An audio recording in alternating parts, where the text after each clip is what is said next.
Локалните власти бараат поддршка од Централната за справување со последиците од енергетската криза. Председателката на ЗЕЛС и градоначалник на град Скопје побара владата да превземе одговорност и итни мерки преку финансиска помош на општините кои поради економската криза се наоѓаат во тешка состојба, односно сметките за електрична енергија го јадат речиси целиот буџет бидејќи се зголемени за речиси 500%. Кризата е почната од август месец, кога вие сте виделе владата од август месец да повика локалната самоуправа да превземе вакви чекори, не ги превземала овие чекори, не повикала на вакво нешто, затоа што нормално сметала дека на своите представници во локалната самоуправа треба да им помогне, а не да бара од нив одговорност. Најголем проблем е едностранното раскинување на договорите за снабдување со електрична енергија што ги имале општините со енергетските компании.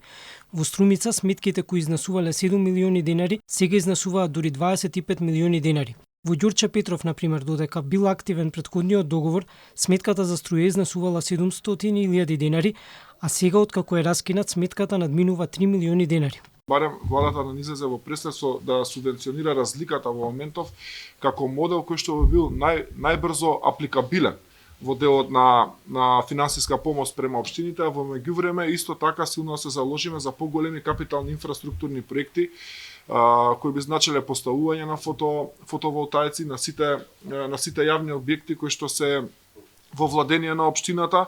Општините бараат владата времено да ја субвенционира разликата во цените, но и усвојување на законски измени со што би добивале поголем дел од данокот на додадена вредност и од персоналниот данок.